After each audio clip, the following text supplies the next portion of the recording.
Fala aí, bom dia galera, tudo bem? Espero que vocês estejam bem aí. Já estamos entrando aí na reta final, né, das nossas aulas. Falta um mesinho aí, mais ou menos, para a gente estar terminando tudo. Agora a gente vai trabalhar na aula de hoje o último conjunto aí de algoritmos de ordenação, que a gente categoriza aí como algoritmo de ordenação por seleção. Então a gente vai ver o Select Sort e o Heap Sort, que tem uma estratégia diferente. Eu particularmente acho a ideia do Heap muito diferenciada. E aí a gente vai revisar o Merge Sort, que é um algoritmo de ordenação que a gente já viu, vai ser uma revisão, então, que ela não pertence a nenhuma das três categorias aí que a gente já trabalhou. E por último a gente vai ver aqui um outro algoritmo que chama Radix Sort, que ele é para um conjunto específico de elementos a serem ordenados. Acho que vale a pena o estudo. É claro que tem vários outros algoritmos aí de ordenação, então cabe pesquisa, enfim. Mas é isso, então vamos lá. Então o sumário, eu acabei de falar basicamente o sumário que a gente vai estar trabalhando. Mas começando então com uma recapitulação, lembrando que os algoritmos de inserção que nós vimos há 2 aulas atrás, que era o insertion sort, a inserção binária, o shell sort, a principal característica deles é que na verdade eles consideravam sempre ter dois segmentos, né? Um segmento que já seria ordenado, que geralmente começa com um único elemento, e outros segmentos a serem ordenados. Aí a partir disso eles começam a fazer algumas iterações, né? E cada um dos elementos do segmento que ainda não está ordenado, ele é inserido na sua posição correta no segmento ordenado.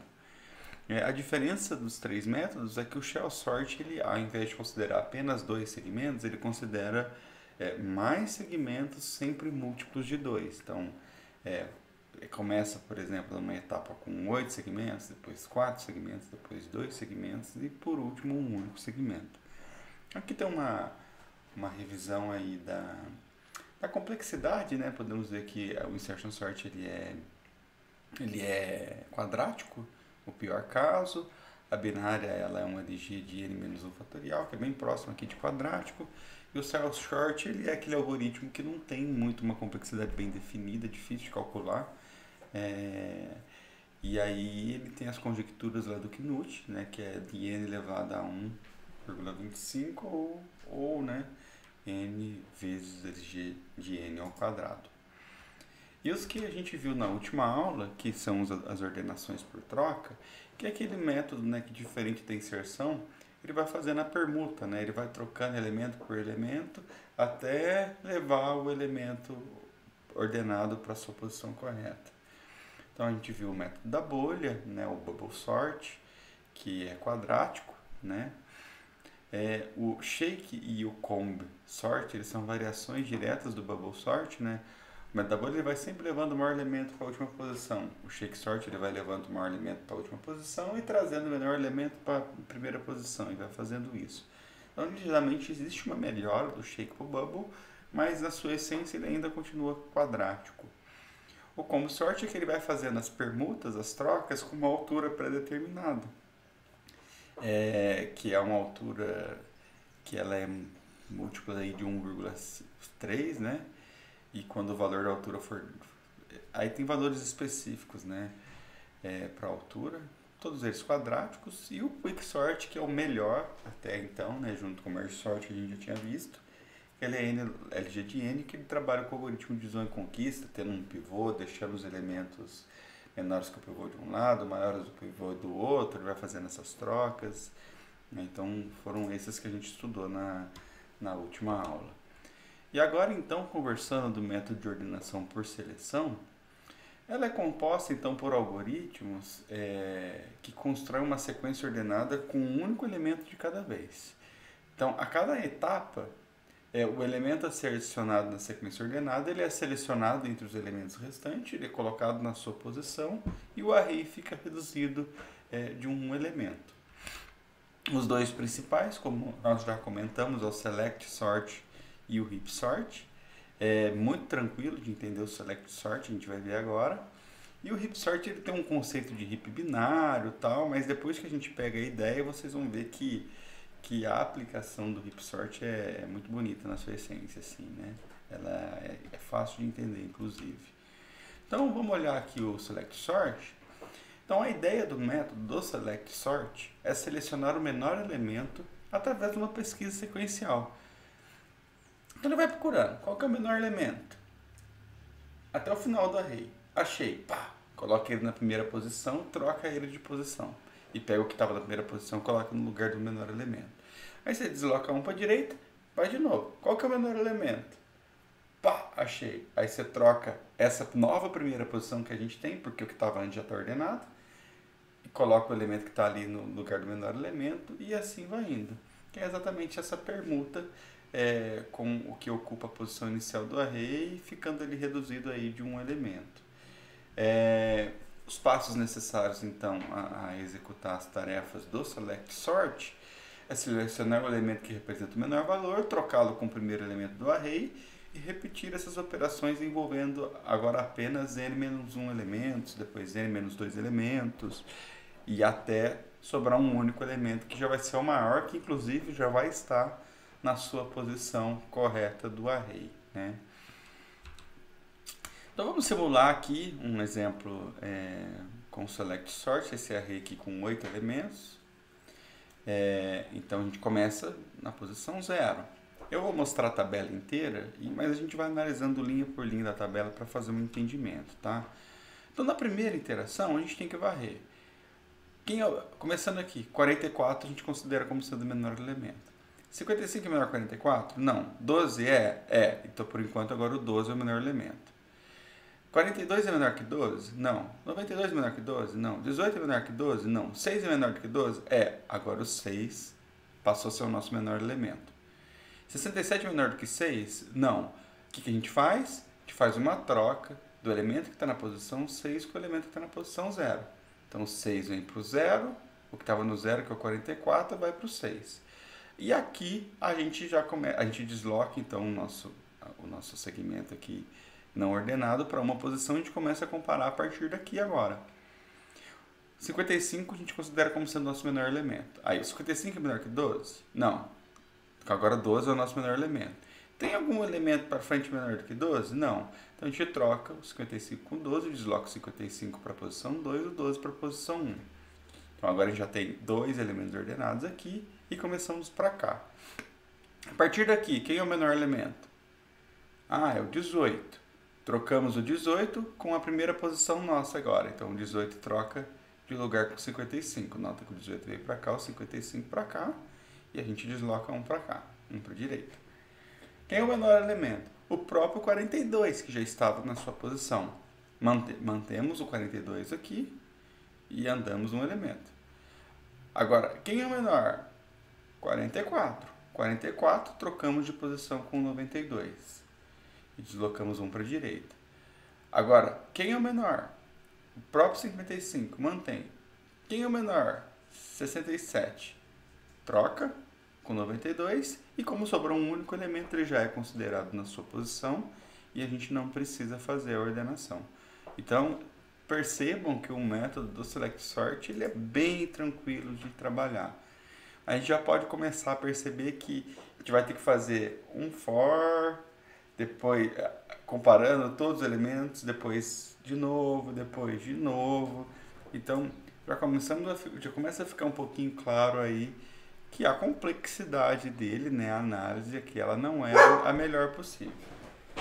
O cachorro tá latindo aqui, ele quer falar oi e participar da aula, então vamos deixar ele falar oi e participar da aula, né? Bom, os nossos algoritmos, a partir de agora, sempre que for o caso, eu vou deixar vocês dar uma estudada para entender o algoritmo. Apesar de simples, né? Mas eu acho que vale a pena, porque assim, o entendimento do algoritmo é na hora que a gente coloca na prática lá e as coisas funcionam, a gente entender, enfim. Mas perceba o seguinte, a gente tem um for aqui, que varia da primeira posição até a última posição do nosso array. Lembrando aqui que o max, ele é o elementos menos 1. E aí, a partir da segunda posição, ele tem um outro for comparando para ver se ele vai fazer, para tentar encontrar qual que é o nosso menor elemento. O índice K é o índice em que a gente vai fazer a troca, sempre considerando que o K é o primeiro elemento a ser trocado. E quando precisar trocar, tem aqui a troca. Esse algoritmo está um pouco melhorado com essa variável de controle aqui que teve a troca em si, para a gente não ter que ficar fazendo troca todas as vezes. A gente só vai trocar uma única vez na hora que a gente tiver o último elemento. Ela é uma melhoria, inclusive, do Select Sort, pensando nas questões de troca, mas questões de comparação não é possível. Agora notem, aqui a gente tem n-1 elemento com for n elementos. Então a complexidade aqui já para nós já começa a ficar clara que ela é quadrática, né? Então é exatamente isso. Olha lá, fazendo uma análise do Select Sort, ela realiza sempre uma busca sequencial pelo menor elemento do segmento não ordenado a cada interação. Independente do caso, melhor ou pior, caso médio, porque a gente não tem nenhuma condição de controle ali, é definido um número de comparações envolvendo a quantidade de dados. E sempre vai ser, primeiro a gente compara com n-1, depois n-2, depois n-3 e até t1, né? Que é o que está sendo mostrado nessa ilustração aqui embaixo. Que no final das contas é um somatório de i, variando de 1 até n-1, que a gente já sabe a resolução, né, desse somatório, que é n-1 vezes l sobre 2, por isso fica mais claro agora ainda com a matemática, né, que ele é quadrático. Mas eu gosto daquela análise que a gente fez no slide anterior. Pô, tem um for encadeado com outro for, todos eles indo até n, já está claro para mim que é quadrático, né? Muito bem. Agora vamos trabalhar com o heap sort. O heap sort já tem um projeto diferenciado, né? Ele também é um método de seleção e ele ordena através de sucessivas seleções do elemento correto a ser posicionado no seu segmento ordenado. Então ele vai selecionar um elemento e vai colocar na sua posição. No caso do heap sort, a gente vai sempre pegar o maior elemento e colocar na última posição. Mas a gente vai entender de que forma que é esse projeto. Ele foi proposto em 64 pelo Jay Williams, apresentando uma melhoria muito grande em relação aos métodos mais convencionais de ordenação. O heap sort ele utiliza um heap binário, o conceito de heap binário, para manter o próximo elemento a ser selecionado. O que é um heap binário? É uma árvore binária com 2 filhos, que é escrita e mantida na forma de um array. Então a gente vai tentar representar a estrutura de árvore em um array com uma certa regra, né? Lembrando que essa árvore ela só pode ter 2 filhos, né? O conceito do binário aí. O heap ele é gerado e mantido no próprio array a ser ordenado. Então a gente vai ter um array, a gente vai ter que construir o heap binário para aquele array, para depois em si começar o processo de ordenação. Então por isso que é importante a gente entender esse conceito do heap binário. Então vamos imaginar que a gente tem essa árvore aqui, ó, uma árvore binária, então tem a raiz com o filho da esquerda, ou o sucessor da esquerda, o sucessor da direita. Esse daqui também tem um sucessor da esquerda, um da direita, esse aqui também, né? Nota que ele sempre tem no máximo 2 filhos. Eu poderia, por exemplo, não ter um determinado filho aqui, esse da direita, por exemplo, né? Então, como que a gente representaria essa árvore num array, né? A gente colocaria o C1, C2, C3, C4, C5, C6, C7 nessa ordem, né? Eu não sei se vocês estão percebendo, mas o heap ele é definido como uma sequência, né, desses elementos aqui que a gente tem no array, que vai C1, C2, C3, né? E ele tem algumas regras. Por exemplo, se eu tenho um elemento CI na raiz, o sucessor da esquerda vai ser o C2i. E o sucessor da direita vai ser o C2i mais 1. E obrigatoriamente os sucessores, os filhos da esquerda e da direita, têm que ser menores do que o C, a raiz. Então nota, a raiz aqui é 1, C1. 2 vezes 1 é 2. Então o filho da esquerda, o sucessor da esquerda, é C2. O sucessor da direita deveria ser C2i mais 1, ou seja, 1 vezes 2, 2 mais 1, 3. Está aqui. E se a gente tivesse os valores aqui, a gente deveria ter valores menores, olha só. O C2i e o C2i mais 1 tem que ter valores menores do que o CI. E essa regra ela vale para toda a árvore. Então, por exemplo, o C2, o sucessor da esquerda é sempre 2 vezes i. 2 vezes 2, 4. O da direita é 2 vezes i mais 1. 2 vezes 2, 4 mais 1, 5. E nota que aqui também está valendo essa condição. Então aqui eu só estou ilustrando com a análise da raiz, tendo C1, né? C2, que é C2i, e o C3, que é C2i mais 1. Muito bem. E aí a gente tem que ter os valores dos filhos sendo menores do que o valor da raiz acima dela. Então a gente pode considerar cada uma das subárvores que a gente tem representado aqui no nosso RIP. Bom, vamos pensar o seguinte. Um exemplo de um RIP aqui a gente poderia ter o 25. Vamos ver se ele é um RIP. O 25 é maior do que o 18? É. É maior do que o 22? Também é. Está mantendo a estrutura de RIP. O 18 é maior do que o 9?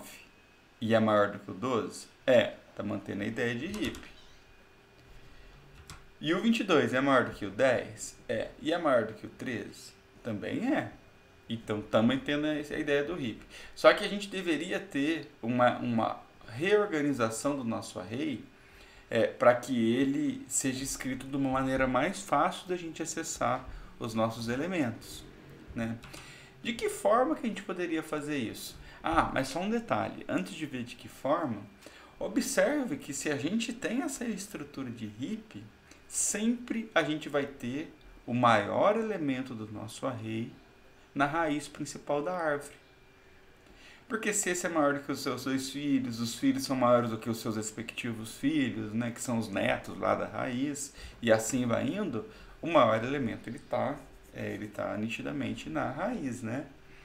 Muito bem, mas vamos ver de que forma que a gente conseguiria escrever esse RIP binário no formato de um array. É bem tranquilo, porque vamos pensar o seguinte: se a gente considerar o nosso array que vai de 1, 2, 3, 4, 5, 6, 7, e a gente sabe que o filho da esquerda é o 2i e o da direita é 2i mais 1, se a gente colocar a raiz na primeira posição, o filho da esquerda na posição 2i, então 1 vezes 2, 2. Então o filho da esquerda está na posição 2.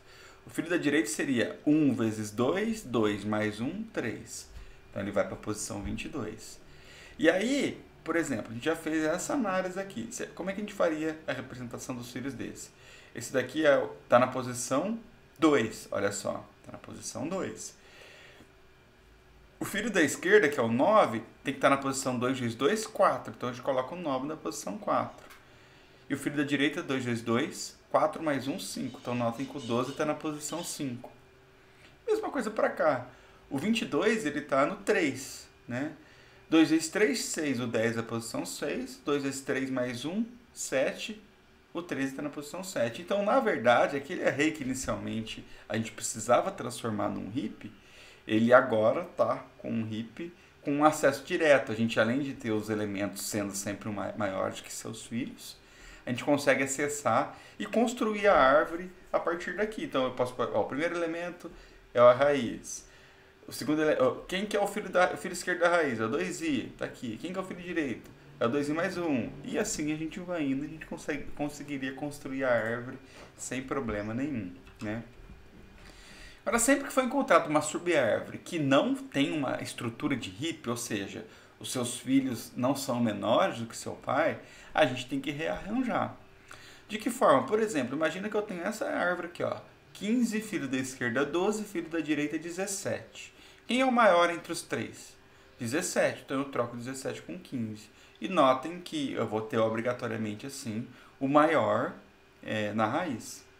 Só que esse rearranjo desta árvore, se ela fizer parte de uma outra árvore maior, sempre que a gente fizer um ajuste de uma árvore, a gente tem que analisar todas as árvores diretamente relacionadas a ela para garantir que a gente mantenha um heap. Vamos supor que o 17 tivesse filho.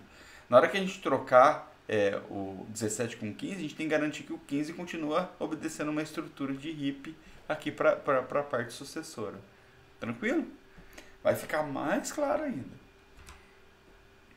Agora, pensando no algoritmo da ordenação por heap, que é o heap sort, ele tem duas partes muito bem definidas.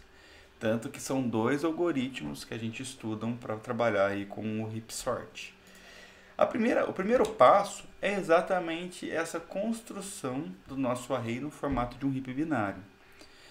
Então, a árvore binária, o heap, ela é construída com todos os elementos do array. Então, vamos olhar com calma. Ó. Sabe-se que uma árvore binária, o valor contido em qualquer nó é maior do que os valores dos seus sucessores, que é o que a gente falou. Então, o nó é maior do que todo mundo abaixo. A árvore binária ela é estruturada no próprio array com aquela regra que a gente acabou de ver. O sucessor da esquerda do A de I vai ser A de 2I.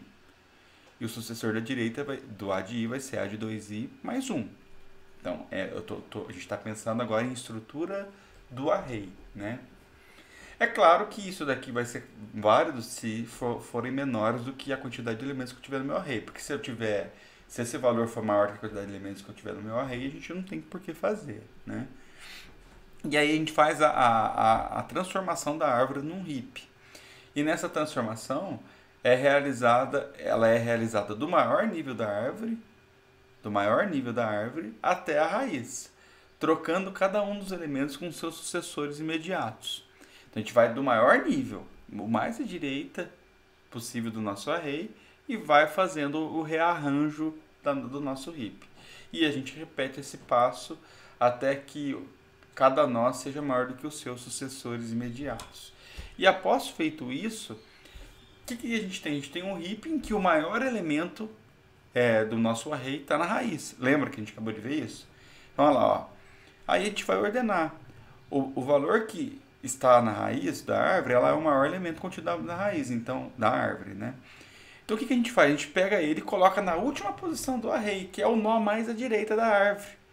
E a gente troca os dois de posição. A gente seleciona ele e troca os dois de posição. E aí a nossa raiz agora vai ter o último elemento que a gente tinha. Só que na hora que a gente fizer isso, obviamente a gente criou um problema no nosso heap, porque a gente vai ter um elemento menor na raiz. Então a gente aplica o heap de novo para garantir o balanceamento com que os sucessores continuam sendo menores, e na hora que a gente aplicar ele de novo, a gente vai ter novamente o maior elemento na raiz. Aí a gente vai colocar na última posição, desconsiderando aquela que a gente já tinha colocado. E assim a gente vai repetindo até sobrar um único elemento no nosso array. Vamos fazer isso, ficar claro? Então vamos supor que esse é o nosso array. Esse sendo o nosso array, lembrando que a gente tem uma regra para representar uma árvore binária do array, que é o A de I vai ser A de 2I, o da esquerda, e A de 2I mais 1, o da direita. Então, a gente vai simplesmente escrever. O 1 está na raiz, o da esquerda é o 2i, o da direita é 2i mais 1. Esse filho aqui, o 9, vai ser o 2i, que é o 2 vezes 2, que é o 4, então 25 vem para cá. Então o 4 vem para cá, o 5 vem para cá, né? A posição 4 e 5, então por isso que o 25 e o 18 vieram para cá. E agora a mesma coisa, aqui a gente tem o 13 na posição 3, o 2i, que é o 2 vezes 3, que é o 6, então o que está na posição 6 está aqui, 10, e 2i mais 1, que é o 7, o 22 vem para cá. Pronto. A gente construiu a nossa árvore com a primeira versão do array. Só que nitidamente a gente está vendo que ele não é um heap. Então a gente tem que transformar o nosso array num heap binário, que é a primeira etapa do algoritmo do heap sort. Deixa eu beber uma água aqui, gente.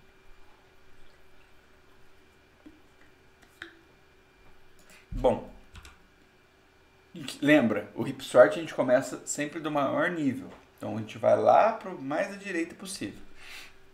Então, o maior nível a gente vai analisar essa árvore, subárvore aqui da direita. E a gente vai ver qual é o maior elemento entre eles. O maior elemento entre esses caras aqui é o 22. Então, a gente vai trocar o 22 com o 13.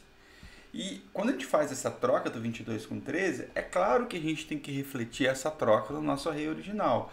Então, olha só, o 13 estava na posição 3, o 22 estava na posição 7. E agora, então, o 3, na posição 3, a gente vai ter um novo valor, que é o 22. E na posição 7, a gente vai ter o 13. E nesse pedacinho aqui, a gente está mantendo a ideia do heap. Os sucessores da esquerda e da direita são menores do que essa árvore. Qual que é o próximo nível que a gente tem que analisar? O próximo nível, quando a gente fala em nível, a gente tem que verificar o I, né? Eu não tenho nenhuma árvore nesses índices. O I3 a gente tinha uma árvore, agora no I2 a gente tem uma outra subárvore, tá vendo? Então agora a gente tem que analisar aqui. Analisando a subárvore cuja raiz aqui é 9, qual é o maior elemento entre eles? É o 25, então a gente vai trocar de posição 25 com 9, 25 com 9, refletindo a troca do 25 com 9 na sua respectiva posição do nosso array. E aqui a gente garante que nós também temos uma subárvore que respeita a ideia de um heap. Falei para vocês que é bonita a ideia, né? Na prática, o projeto do heap-sort ele é muito bonito. Eu, particularmente, é o que eu mais gosto. Claro, junto com o quick, mas o merge também é legal, né? Tô dando muito minha opinião. Vamos lá. Agora, obviamente, a nossa outra árvore que a gente tem que analisar é essa daqui, que inclusive inclui a raiz da nossa árvore. Então, vamos analisar ela. Qual é o maior elemento que a gente tem? É o 25. Então, nós temos que trocar o 25 com o 12, refletindo as trocas dos elementos da posição 1 e 2 do array com essa troca. Mas lembra que quando a gente faz uma troca e a gente tem árvores sucessoras daquela troca, a gente tem que garantir se aquela troca não inferiu o heap que a gente tinha abaixo. Então, na verdade, agora, essa troca aqui, como a gente tem o maior elemento, para esse lado não interferiu de nada. Mas como a troca foi para esse lado, a gente tem que garantir que aqui está mantendo o heap. E está mantendo um heap? Não está, né? Porque olha só, agora a gente passou a ter um maior elemento, o 18, que está aqui embaixo e não é a raiz dessa subárvore. Então a gente tem que chamar o heap de novo e continuar aplicando aqui o heap para essa subárvore à esquerda da raiz. Aí a gente vai trocar o 12 com o 18, refletindo as suas posições no array.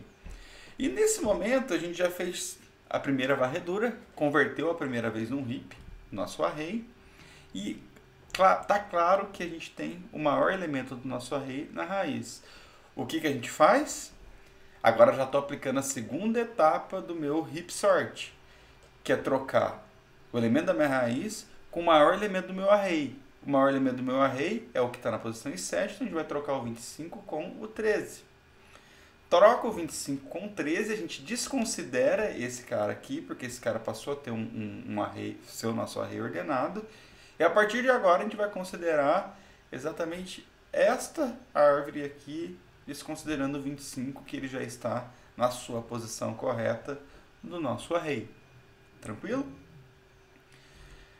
Bom, na hora que a gente fez essa troca, fica claro que a gente criou um problema de novo, porque a gente está com um elemento agora aqui em cima, que não é o maior elemento desta subárvore. Então, por isso que toda vez que a gente faz essa seleção e a troca do maior elemento da raiz para a sua posição correta do array, a gente tem que garantir que a gente mantém o heap.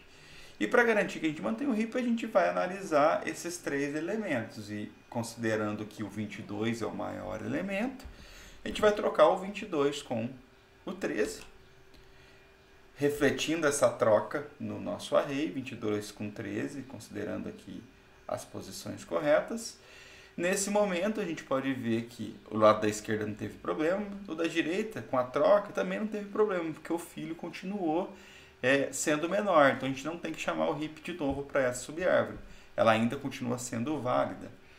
Então, quer dizer o quê? Que agora, esse 22 já é o maior elemento do nosso array. A gente vai trocar o 22 com o maior elemento do array que a gente tem, desconsiderando que já estava ordenado. Então, o 25 já era ordenado, o nosso maior elemento é o próprio 10. Então, vai ser sempre a folha mais a direita que a gente tem na raiz, que é o 10. Então, a gente vai trocar o 22 com 10, considera esse elemento como sendo o nosso array ordenado, desconsidera o 22 da árvore e a gente verifica se essa nova troca com 10 na raiz infringiu a regra do heap binário. E é claro que infringiu. A gente vai analisar. O maior elemento aqui entre os três é o 18. Opa, desculpa, apertei errado. A gente troca o 10 com o 18. E aí, essa troca interferiu nessa subárvore à esquerda. A gente vai ter que analisar esses três elementos. Troca o 12 com 10. Essa troca não infringiu em nada, porque a gente já está trabalhando com os nossos folhas. Podemos observar que o 18 já é o maior elemento do nosso array. A gente faz a troca do 18 com o maior elemento que a gente tem, que é a folha mais à esquerda. Então, a gente vai trocar de posição o 18, com que é a posição 1, com o 10, que é a posição 5. Faz essa troca. Todo esse reflexo de etapas que eu simplifiquei, né, tá resumido, já está refletido nesse array, e nesse momento 18 já está na sua posição ordenada, e agora a gente vai considerar apenas essa árvore aqui, desconsiderando 18. Então tá aqui. Aquela troca que a gente fez de colocar o 10 na raiz, a gente vai ter um problema de heap, vamos ter que analisar de novo. Quem é o maior elemento dessa árvore, dessa subárvore aqui? É o 13. Trocamos o 13 com o 10 de posição. O 10 com a troca não tinha subárvore nenhuma. A gente já resolveu o nosso problema. Não interferiu na árvore da esquerda, é claro, porque a troca não foi para aquele lado. Então a gente simplesmente pode trocar o 13 com a nossa maior folha, que é o 9. Quando eu falo maior folha, a gente tem que olhar o índice, né? A gente vai trocar o 13 com o 9 vai para a posição do 13, o 13 vai para a posição 9, o 13 ele vai considerar como parte do array ordenado, e o 9 vai para a raiz. E agora a gente tem menos um elemento, só esse daqui. Aí a gente vai analisar quem é o maior elemento entre eles, é o 12, troca o 12 com o 9. Trocando o 12 com o 9, a gente não interferiu nada, a gente vai ter então a condição de fazer a troca da raiz com a maior folha, que é o 10, que está na posição 3. A gente troca o 10, coloca o 12 na sua posição ordenada do array, e agora a gente vai trabalhar com uma árvore que só tem 2 elementos. Já está obedecida a regra do heap, a gente faz a troca do 10 com o 9, e aí a gente vai ter um único elemento, que já é o próprio elemento, então a gente já tem agora o nosso array ordenado. É legal, não é? Fala a verdade. Muda tudo o que a gente viu até agora, né? Assim, foi o que eu comentei, né? Como projeto de algoritmo, o heap sort, o quick sort, o merge sort, são aqueles que têm propostas diferenciadas de projeto, né? Por isso que eu acho que eles são os que mais me agradam. Bom, como estudo para casa aí, eu vou deixar para vocês entenderem o algoritmo do heap sort. O heap sort, ele chama os heaps nos seus determinados momentos aí para construir. Então, nesse momento, a gente está construindo o heap. Nesse segundo momento, a gente está fazendo aquela etapa da troca.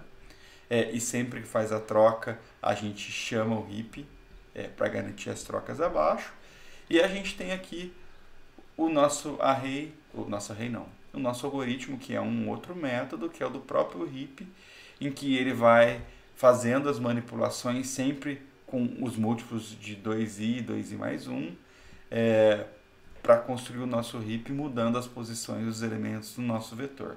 É isso que ele está fazendo nos dois algoritmos aí. Então, são algoritmos muito importantes, mas vale muito mais vocês entenderem, não precisa decorar, né? Mas o entendimento ele é muito importante. Bom, quanto à análise da complexidade, é claro que o heap, a própria construção do heap, ela faz uma única varredura no nosso array. E até se a gente analisar aqui, a gente vê que a gente faz uma única varredura do nosso array, com J começando a posição de 2L, indo até R, né? Então, assim, ele vai da primeira posição até a metade, né? do nosso vetor, do nosso array. Então, a complexidade do heap é N. A ordenação em si, que é aquela parte da troca que a gente tem no final, ela é constante, né? Só que depois que a gente faz aquela parte da troca que é constante, a gente tem que ajustar o novo elemento da raiz. Esse ajuste do novo elemento da raiz, a gente só vai fazendo as trocas da raiz até a folha mais à direita, que é muito parecido com o quê? Com a busca binária que a gente tinha visto. Então, a complexidade dele é LG de N. No final das contas, a gente vai aplicar o LG de N menos uma vezes, né? Que é aquela construção do heap. Então, por isso que a complexidade do heap sort é N, LG de N aí, para qualquer um dos casos. Então notem que o heap sort ele não é, por exemplo, igual o quick sort que tem um comportamento quadrático no pior caso e no melhor caso ele tem um n LG de n, né? Ele sempre vai ser n LG de n. Tranquilo, gente? E nesse momento a gente finaliza os algoritmos de seleção para ordenação. E agora a gente vai ver os dois últimos algoritmos aí, com um jogo um pouquinho mais rápido para o merge sort. O radix sort é muito tranquilo. São algoritmos que não entram em nenhuma dessas categorias de algoritmo de inserção, de troca e de seleção. Então o merge sort, entendam aqui, naquele momento que a gente fez a revisão no início do retorno das nossas atividades remotas, que eu falei, eu não vou revisar do merge sort porque vai ter um momento da gente revisar, e o momento é agora. O merge sort, então, nós aprendemos ele no momento que estava aprendendo lá o paradigma da divisão e conquista. Merge significa intercalar. Ele tem duas abordagens, uma recursiva e uma iterativa. O nosso foco foi o estudo na recursiva, que é o top-down.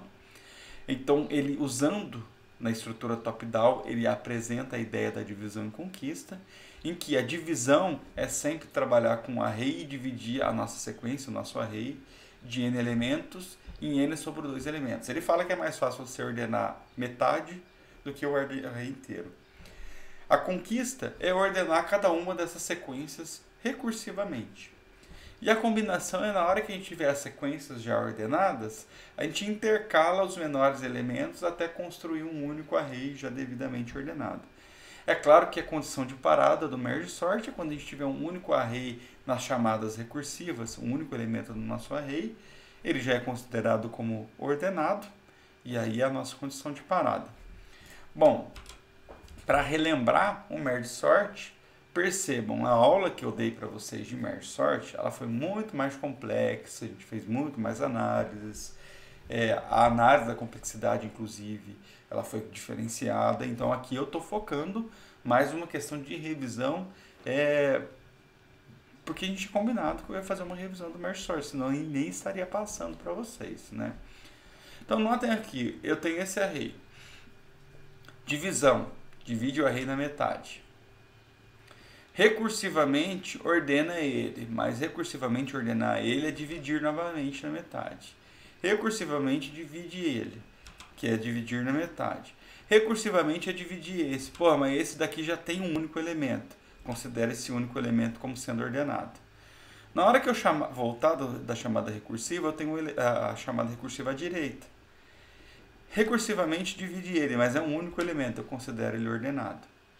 Aí a combinação é intercalar, é ver, verificando o que estava à esquerda e à direita, quais são os menores e mantendo as suas posições ordenadas. É claro que o 18 é menor do que o 26, então aqui a gente está construindo o nosso array ordenado. Subindo aqui a gente tem a chamada direita. Recursivamente a gente quebra, aqui a gente mantém, a gente não consegue quebrar mais porque é um único elemento. O 32 é considerado ordenado, o 6 é considerado ordenado. O retorno da chamada recursiva, que é a conquista aqui, a gente vai combinar o resultado. O combinar é ordenar esses dois, que é o intercalar. Vamos colocar o menor elemento primeiro. Só que aqui a gente parou a chamada recursiva do lado esquerdo todo aqui, desse primeiro array. E a gente vai ter que intercalar, que é combinar essas duas sequências. Então, intercalar, quem é o menor? O 6, depois o próximo menor, o 18, depois o 26, depois o 32. É isso que ele está fazendo aqui, né? Exatamente o que a gente fez desse lado esquerdo, a gente vai fazer para o lado direito. Divide de novo, até a gente ter um único elemento. Na hora que a gente tiver um único elemento, a gente considera ele ordenado. Tem um único elemento do lado da direita, considera ele ordenado. Mas temos que combinar, que é intercalar, então a gente troca de posição 15 com 43. Só que a gente tem a chamada direita. A chamada direita a gente vai ter que dividir até ter um único elemento, que a gente considera como ordenado. Na hora que a gente chamar o lado direito, considera como ordenado. No retorno da chamada recursiva, a gente intercala. A gente vai estar intercalando, troca de posição. A gente vai ter que agora intercalar essas duas subsequências, que é a chamada recursiva do lado da direita. Então, é a mesma ideia. Vai colocando os menores elementos, intercalando. Ó. 1, depois o 9, depois o 15, depois o 43. E aí, por último, a gente tem aqui a intercalação dessas duas sequências aqui. E aí a gente constrói o nosso array ordenado, sempre colocando na ordem, varrendo os menores elementos, né? Então, o merge sort tem exatamente esse comportamento, né? O algoritmo do merge sort, então, a gente vai estar passando sempre o array, o índice mais à esquerda e o índice mais à direita das nossas chamadas, né? É claro que a primeira vez a gente vai passar a primeira posição e a última posição do array. A gente tem que calcular se o P for menor do que o R, né, que a gente não tem aquela condição de ter um único elemento. A gente calcula o ponto médio, que é o nosso Q, que é a divisão, que é 1 mais o outro dividido por 2. A gente chama para a esquerda para mandar ordenar recursivamente o da esquerda, que é do P até o Q. A gente chama o da direita, que é ainda do Q mais 1 até o R. E a gente chama um outro algoritmo, que é para fazer a intercalação. Então, essa etapa é a divisão, essa etapa é a de conquista e essa etapa é a de combinação. É claro que o nosso ponto de parada está aqui em cima, né? Bom, o intercala, ele tem, considerando dois segmentos que a gente tem que intercalar, que é o segmento da esquerda, que vai de P até Q, o segmento da direita, que vai de Q mais 1 até R, a gente tem que rearranjar para ter um único array que vai de P a R, de modo que ele fique em ordem crescente. Então, se a gente tem dois elementos já ordenados, dois segmentos, um que vai de P a Q e o outro que vai de Q mais 1 até R, a nossa saída tem que ser já o segmento todo completo, que varia de P até R, já ordenado. A gente viu na nossa aula lá atrás, no início do ano, que existem duas formas de fazer o intercala, com sentinela e sem sentinela. Eu acho a mais bacana a sem sentinela. Então imagina que a gente vai ter aqui os nossos dois elementos, os dois segmentos já ordenados. O intercala sem sentinela, ele copia o segmento até a metade num outro array. E ele inverte o segmento da outra metade, que é do Q mais 1 até R. Ele vai inverter para deixar o menor elemento na última posição, o segundo menor elemento na penúltima posição e assim vai indo. A gente coloca dois índices, um índice I e um índice J, e a gente vai varrendo. Porque dessa forma a gente consegue varrer até o I ser igual ao J. E a gente vai comparando. Quem é o menor elemento entre os dois? Que está na posição I e o J. Se o menor elemento for o que está na posição I, a gente copia o I para o nosso segmento A e incrementa o I. Se o nosso menor elemento for o J, a gente vai copiar o valor que está de J na posição de A do K. É claro que a gente vai ter que andar o K para a direita e a gente decrementa o J. Então vamos fazer isso. Quem é o menor, 22 ou 11? 11. Copia o 11 para a posição do K, incrementa o K e anda o J para a esquerda. Agora, quem é o menor entre o I e o J? O 22. Copia o 22 para a posição K, incrementa o K e anda o I para a direita. E a gente vai fazendo isso. Quem é o menor? 33 ou 14? 33. Anda o I. Quem é menor? 55 ou 44? 44. Decrementa o J. Quem é menor? 55. Anda o I. Quem é menor? 66. Anda o J. Quem é menor? 77. Quem é menor? 88. Agora os dois têm o mesmo elemento. Copia para a última posição. A gente passou a ter um intercala agora com as coisas já ordenadas. Então, o algoritmo do intercala, ele faz a cópia da metade à esquerda do nosso segmento para o B, faz a cópia da metade à direita do nosso segmento, invertendo os elementos. Então, aqui é a conta para inverter. Coloca o I na primeira posição, o J na última posição, e a gente varre o K, que vai do P até o R, que tem exatamente o tamanho de N, para ir verificando quem é o menor, incrementando ou decrementando os valores de J e copiando no nosso segmento A, né? Bom, fazendo então aqui a condição completa, a gente tem dois métodos pro merge sort, ou o próprio merge sort, que usa a ideia da divisão e conquista, e o intercala, que faz a questão da combinação. Para esse array aqui, eu estou deixando a solução para vocês estudarem da mesma forma que a gente já tinha feito lá em sala de aula. E analisando então a complexidade por pior caso do intercala, Pô, esse cara aqui, ó, na verdade ele tem tamanho N. Se ele tem tamanho N, o intercalo em si, ele é linear. Porque aqui é N sobre 2, aqui é N sobre 2, então ele é linear, ele é N, né?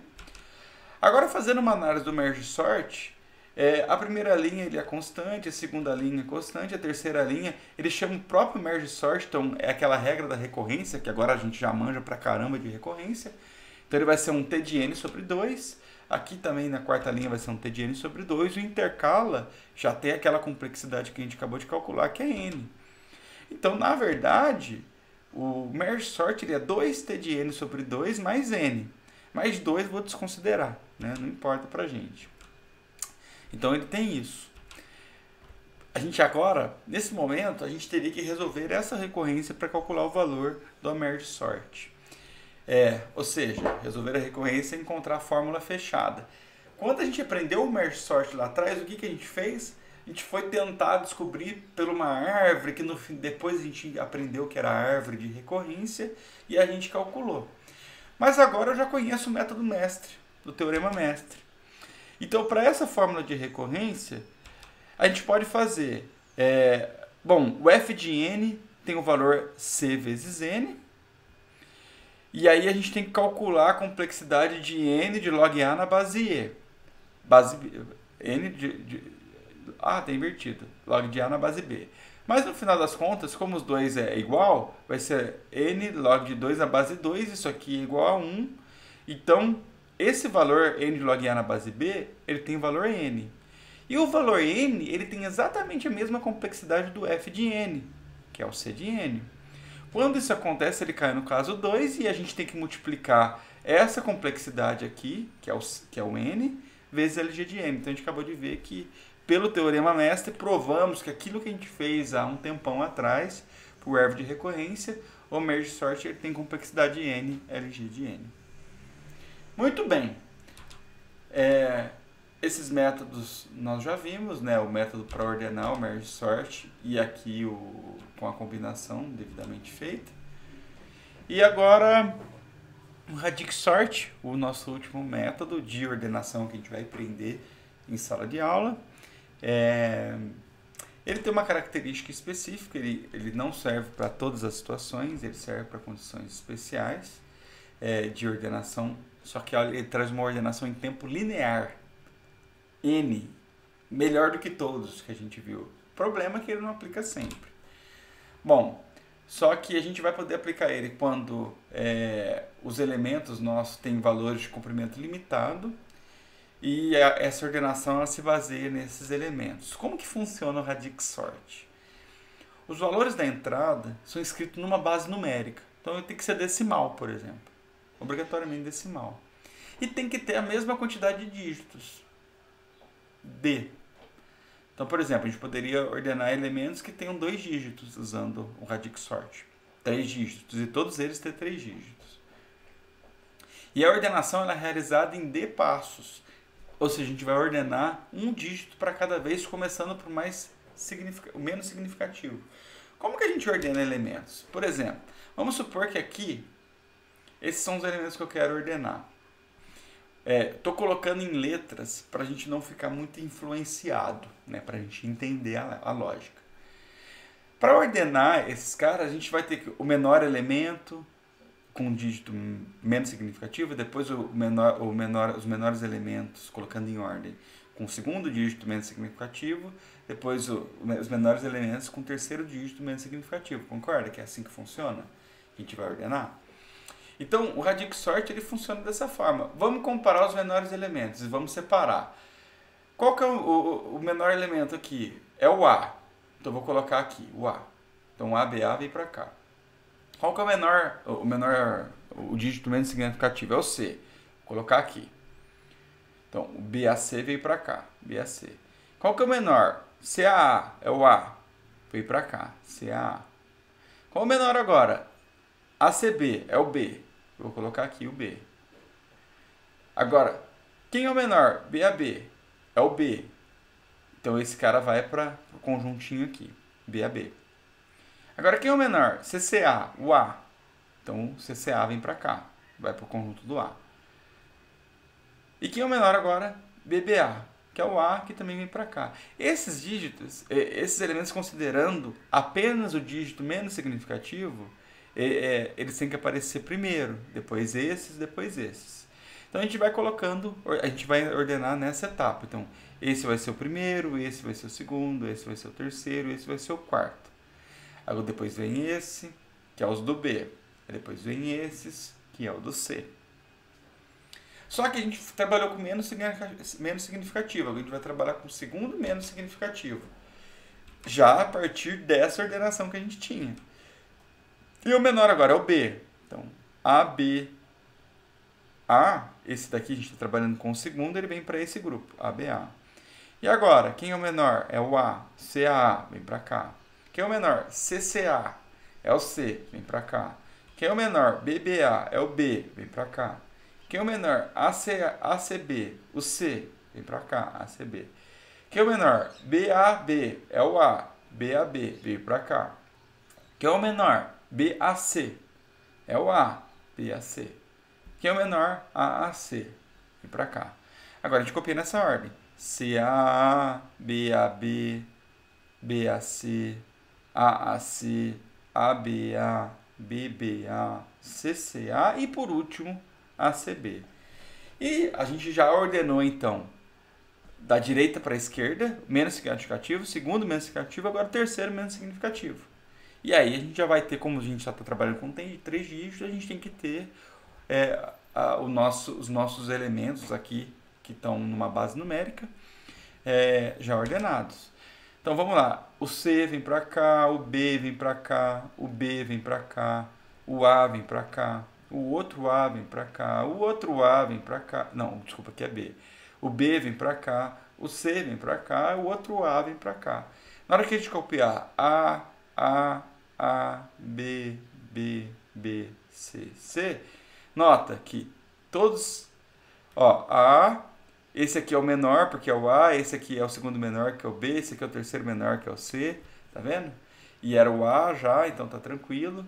Aqui a gente tem o B, que é o A, a gente tem o B, que é o A, só que o B vem antes do C, então por isso que esse elemento veio para cá, e assim vai indo, a gente passou a ter uma ordenação com uma base binária aí, base binária não, com uma base decimal, né? Uma base numérica.